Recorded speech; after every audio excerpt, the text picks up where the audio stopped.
সেইটো মৰা নাই ভাই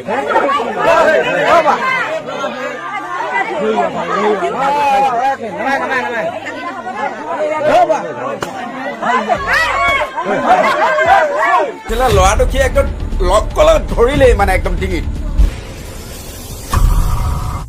অসমত এইবোৰ কি চলিছে? এবাৰ জোনাইত, এবাৰ শদিয়া, এবাৰ মাজুলী, এবাৰ যোৰহাট, মানে অন্ত নাই।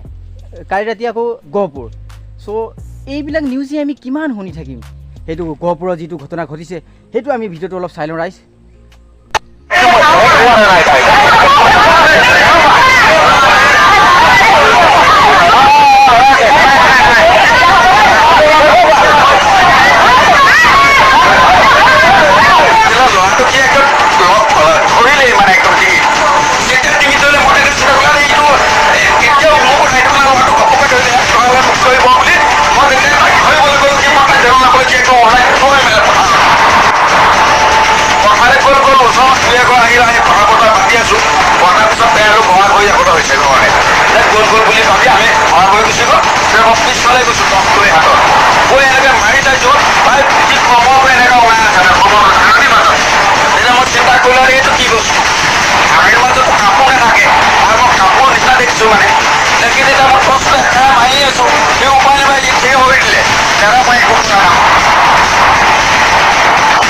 এইবাৰ সোমা ধৰা নহয়, আজ নিশা মোৰ কথা মানুহ ওলাইছে গহপুৰত।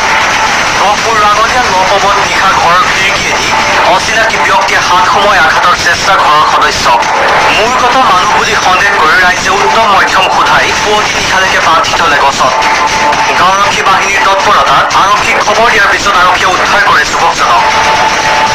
নপবৰ ধন দাস নামৰ যুৱকজনৰ বাসগৃহত মাজনিশা এগৰাকী অচিনাক্ত লোক আহি শুই থকাৰ পৰা আক্ৰমণৰ চেষ্টা চলায়। গৃহস্থৰ লগতে ৰাইজ গোট খোৱাত ধাননি পথাৰত পলাবলৈ সক্ষম হয় যদিও ৰাইজে পিছত ধৰা পেলাবলৈ সক্ষম হয় যুৱকজনক। ধন দাস নামৰ যুৱকজনক হাত আৰু মুখত আঘাত কৰে ব্যক্তিজনে। কি উদ্দেশ্যে মাজনিশা এখন অচিনাকি গাঁৱত লোকজন সোমাল ৰহস্যৰ আৱৰ্তত যদিও ৰাইজে মোৰ কথা মানুহ বুলি সন্দেহ প্ৰকাশ কৰিছে। আনহাতে যুৱকজনে কোনো ধৰণৰ সঠিক পৰিচয় দিবলৈ সক্ষম হোৱা নাই।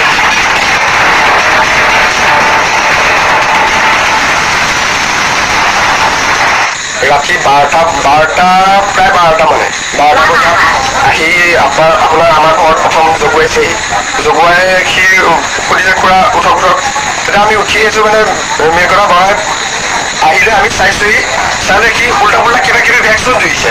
প্ৰথম মই আমুকৰ পৰা আহিছোঁ তামুকৰ পাইছোঁ এনেকৈ ধৰণে কিবা কিবি কয়। তাৰপিছত আপোনাৰ আমি যেতিয়া কৈছোঁ সি কিবা হৈছে বুলি আমি পগলা বুলি ভাবিছোঁ। পগলা বুলি ভাবি আমাৰ তাক উলিয়াই দিছোঁ আমি। তই মানে চাগে য'ৰ পৰা আহিছিল তোৰ পৰা চাগে এনেকৈ বুলি উলিয়াই দিওঁতে যেতিয়া উলিয়াই দিওঁতে সি মানে মোক ডাইৰেক্টলি আহিলে একো কথা বতৰা নাই। ডাইৰেক্ট ডিঙিটো ধৰিবলৈ আহিছে। ডিঙিটোত ভালে কম নালাগিলে বাবাই পটককৈ ধৰোঁতে মোক পেলাই মেলি থৈ দুটা মানুহ আছিলোঁ কাৰণে একো কৰিব নোৱাৰিলে। সেইটো কাৰণে ডাইৰেক্ট সি পলাই আমাৰ পিছফালেদি পলাই গুচি গ'ল। পলাই গুচি যোৱাৰ পিছত অলপমান সময় বিচাৰিলোঁ কিন্তু তাক নাপালোঁ। তাৰপিছত লোকৰ মানুহ দুই ওচৰ মানে দাদাহঁত আৰু যোনটো চব আহিছে চব আহি মেলি সোধা মেলা। তাৰপিছত বহুতে এনেকৈ প্ৰায় আধা ঘণ্টা মানুহলৈকে নাই পোৱা। তাৰপিছত যেতিয়া চবফালে চাই আছো সি আকৌ আহিছে মানে আকৌ আৰু কথা বতৰা পিছফালে আপোনাৰ যেতিয়া লাইটটো মাৰি চাওঁতে সি ধৰা পৰি চবেই মানে সেই কথাটো গম পালে। তেতিয়া আমি তাক ধৰিলে এতিয়া বান্ধি থৈ দিছোঁ। তাক আমি তাক মৌকুটা বুলি সন্দেহ কৰোঁ। সি সম্পূৰ্ণ একদম সত্য হয়, মৌকুটা হয়। তোমাৰ ক'ত আঘাত হৈছে? মোৰ এয়া মুখত হৈছে আৰু আপোনাৰ এই হাতত। যেতিয়া জগোৱাৰ লগে লগে মই ল'ৰাটো মানে কি ল'ৰাটোৱে মানে ধমকি দি আছে বিচনাৰ পৰা যে কোনো এনেকৈ বুলি কৈ আছে। কওঁতে তেতিয়া মই সাৰ পাই উঠি আহিলোঁ। অহাৰ ল'ৰাটো মোৰ লগতে আহিছে। তেতিয়া মই তাক কৈছোঁ তই ক'ৰ পৰা আহিছ? তই কোন মানুহ? তই ইয়াৰ পৰা ওলাইছ যোৱা এনে বুলি কওঁতে ল'ৰাটো লাঠিডাল লৈ হাতত আহিছিলে। ল'ৰাটো কি একদম ধৰিলেই মানে একদম ডিঙিত।